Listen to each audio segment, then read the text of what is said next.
In order to learn particle physics, we reviewed and learned about three important books. The first one was Robert Mann's An Introduction to Particle Physics and the Standard Model. Second, quite a renowned book of David Griffiths, Introduction to Elementary Particles. And the third one, which I covered in the last video, was Michael E. Peskin's Concepts of Elementary Particle Physics. Just a note to the viewers, we have not only covered the review of all those books, but I have also given a complete roadmap how to start learning particle physics step by step. In the due process of time, we learnt about the overall idea what is particle physics, a basic definition, what is matter and antimatter, dark energy, quantum gravity, and so on. We also got a roadmap in order to learn particle physics from the foundation to the mathematical prerequisites, theory and experiment, and a kind of a table where the mathematical area is covered and what is its connection in terms of particle physics.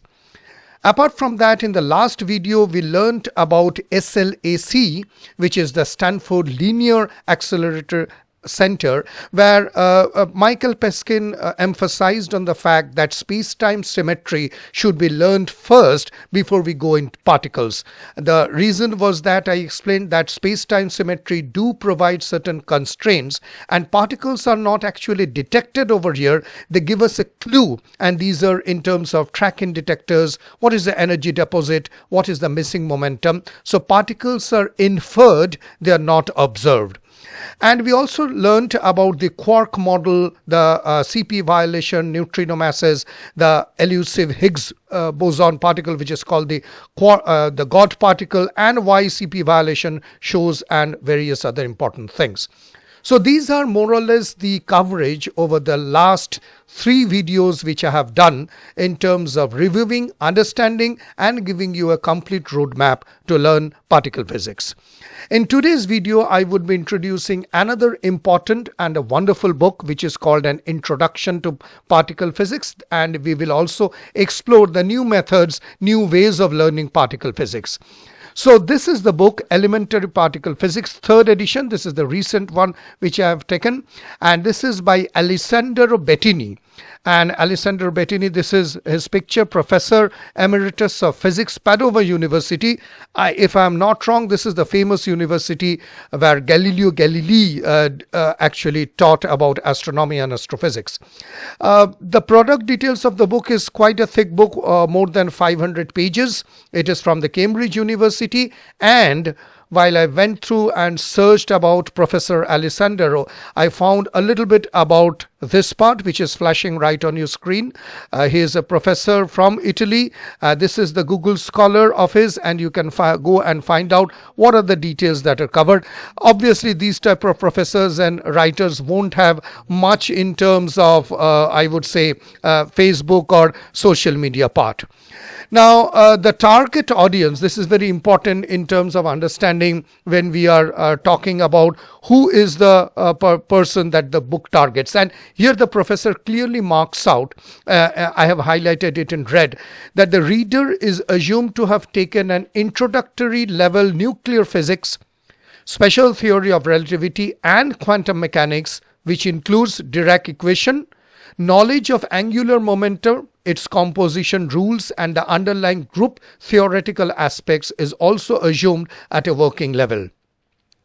The author clearly writes that no prior knowledge of elementary particles or of quantum field theory is assumed. So this part, the preface part, goes quite long, and what I have summarized is that it introduces Standard Model as the theory of fundamental particles, and the basic target is to convey its core physical ideas and the conceptual beauty. The treatment is elementary, on a very elementary level, but remember, it is not superficial. So the author avoids any kind of oversimplification, and it focuses mainly on well-established physics. Also, what I found is that unlike many texts that emphasize on the theory part, this book of Professor Bettini stresses that particle physics is fundamentally experimental. This is in contrast to Peskin's book, but however, the author balances a direct approach with a historical approach, which I always found it is important, and it aims for both conceptual clarity and depth. So this is the target audience. You should know about special relativity, quantum mechanics, a little bit about direct equation. No need to know about quantum field theory, and these are the areas which the author emphasizes upon. Now, this is a kind of a roadmap. Again, I am not going to take part by part of each table of content of this book. But what I am aiming here is that I would like to show you the step-by-step approach in which the book is divided. And I think that if you're a beginner and you're starting to learn particle physics, this would be an ideal approach for you. So the book starts, and I would say this is a methodological approach, that you should start with the preliminary notions, which includes obviously kinematics, mass, energy, momentum, invariance. Then shift focus from particles to processes, find out the detectors, radiation matter, etc. So builds the experimental and kinematic language which is required to talk meaningfully in terms of particle process. From the preliminary notions, Lorentz transformation, etc., you should concentrate on the nucleons, leptons, and bosons. So it introduces particle which is found through experiments. It motivates quantum numbers, I mean to say how they are taken as organized tools, and it gives an approach and understanding of the Dirac equation. Note that Klein-Gordon equation is not dealt much in details, which is a kind of a precursor to relativistic equation. So experimental surprises actually force relativistic quantum theory, and the concept of particles and antiparticles emerge from here. So what we find is that with this part, the nucleons, leptons, and bosons, which are the particles, are identified. The next question comes is that what patterns and regularities actually govern their behavior? So what patterns govern their behavior? That is obviously the answer right in front of you. These are the symmetries. So learning symmetries at point number 3 would be important. It shows that symmetries are violated systematically, and it establishes relativistic quantum mechanics via the Dirac equation. So symmetry here becomes a kind of a predictive constraint rather than a descriptive pattern. Once you have understand symmetries, obviously the fourth part comes as the hadrons, treating hadrons as composite dynamical system. This book gives you a little bit more depth about Dalitz plots to extract structure from data. It also gives you an explanation of spin parity and isospin systematically. So overall, from here the quark model starts emerging, and as the simplest, I would say, hadronic structure. And if quark exists, we must understand that how particles actually interact dynamically. So the question next comes is that if quarks exist, we must understand how particles are interacting dynamically. So this leads to part number 5. What leads to this dynamics is the answer is QED, or quantum electrodynamics.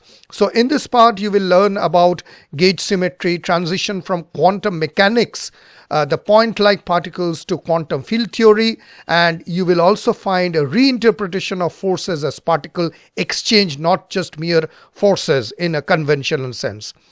So at part 5, quantum electrodynamic establishes quantum field theory and gauge symmetry as a kind of a correct framework for interaction. So here you will understand all the interactions, the processes which are taken place.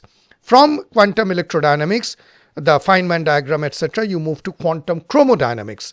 Now here I would like to note that you can go back to my channel Physics for Students, where you're watching this video. You will find I have made 2 separate videos on quantum chromodynamics. What is quantum chromodynamics? And this is in the playlist which is called BSC, which is an acronym for bit-sized concepts. That is taken on a very simple language, absolutely for layman, what is chromodynamics. So here you learn basically the non-Abelian gauge symmetry. I've explained what is non-Abelian means. It shows scale dependence on the strong coupling, and obviously QCD explains the confinement and mass through gauge dynamics. So now with a strong understanding of QED, what we confront the most is the asymmetric force. And what is that? That is called the weak interaction, the weak force. So obviously it takes us to the part 7, where we start understanding what are weak interactions. So here it establishes maximal parity violation, distinguishes helicity from chirality, and so on. So the weak interaction is defined by symmetry, violation, and flavor mixing. From weak interaction, automatically the question comes, it naturally leads to mixing, oscillation, and CP violation. And that leads to part 8, or our point number 8 for learning, which is neutral K and B mesons and CP violation. At point number 8, or when you're going to the learning of particle physics of this book, you will find that you are learning anti-particle mixing, showing oscillations as time-dependent quantum phenomena, and it establishes CP violation experimentally. So all these tiny symmetry violations reveal the profound features of quantum dynamics. And the next question comes that all forces and violation now point towards a single unified framework. And what is that framework? That is the standard model, obviously, the SM in short we call it. So here it unifies electromagnetic and weak interaction. You will understand standard model more deeply using precision measurements, a stringent test, and the standard model emerges obviously without gravity as a unified predictive and precision tested theory. So the question comes that precision success exposes where the standard model fails. And that is what is called beyond the standard model. That is part 10, where we understand about the non-zero neutrino mass, matter effects and experimental constant, etc. Apologies that I should have written beyond the standard model. Instead of that, I've just iterated standard model. So it should be beyond the standard model. So the book continues and ends with these new theories, which are a limitation of standard model, but with constraints on the future one. So this is a kind of a 10-step approach, or the way the book has been divided, and you can follow these steps from the book as well as you go in your own understanding of particle physics step by step. This will be covered. So here are a quick glimpse of the table of contents. So here you can see what I have explained. It starts with preliminary notions, which is the natural units, hadrons, leptons, and quarks, particle detectors, and so on. Then it goes to nucleons and leptons, where the positron, Dirac equation, and type proton are explained. The parity, the time reversal, and CPT, pion decay, etc. are covered. Then comes the hadrons, where mesons, baryons, charm, etc. Then comes the quantum QED, where the Feynman diagrams, analyticity, and need for antiparticles are explained. Further, as we go towards the other table of contents, here you can see the weak interactions are covered along with the further reading in terms of the states of neutral case system.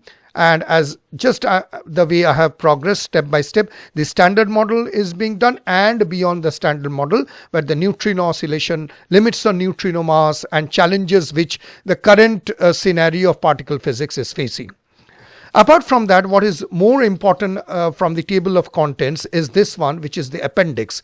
And I found it is very important and clearly laid out. You can see the appendix shows the Greek alphabet. That means these are for absolute beginners. Then what are the values of the fundamental constants? For example, elementary charge, Planck constant, Bohr radius, etc. Then comes the properties of elementary particles, photon, what is the width, weak bosons, and so on. Further, the appendix elaborates on Clebsch-Gordon coefficients, spherical harmonic and D functions, and several other areas, with the discovery of Henri Becquerel, J.J. Thomson, E. Lawrence, Chadwick, and so on, given in a chronology at appendix number 6. So if I do a honest quick review of the book, then what I would like to say is this. First of all, you can see here on the screen that the diagrams are very clear, although most of them are black and white, but never mind, the diagrams are very clear, and you can understand that these type of diagrams and this type of clear mathematical equations gives you much more clarity in terms of understanding. So the strengths of the book would be that it is very, I would say, consistent. with experimental facts that it tells, and Professor Bettini does a great job in order to explain those things. And there is a very clear separation between what is observed and what is interpreted. So that is somewhere students get confused, that the observation and interpretation, there should be a clear clarity. And the excellent treatment of symmetry as a tool. That means symmetries are introduced empirically, they are tested, sometimes violated, and they making them feel earned rather than whatever you have been imposed upon, not like that. So it has been great in terms of treatment of the symmetry. And there is a very good balanced coverage of the standard model is present, neither as a mythology or as an unquestionable truth that you have to follow, but something which actually comes on a scientific experimentation and experience. Well, the weaknesses of the book, it has got a very limited formal depth. Those who are searching for Lagrangian based formulations, you won't find it. There is not the modern usage of quantum field theory, although the book never says that it will be treating quantum field theory. The unifying principles, which are later found out by some of the advanced readers, there is not much of emphasis given, and there is very sparse mathematical rigor. So the book actually concentrates more on the tests and run and the basic concept of particle physics, not much in terms of the mathematical rigor, only that which is required to make you understand about the concepts and make it more profound. So overall, I can say this book is best for if you're a student and you're there is a transition from experimental to phenomenological backgrounds.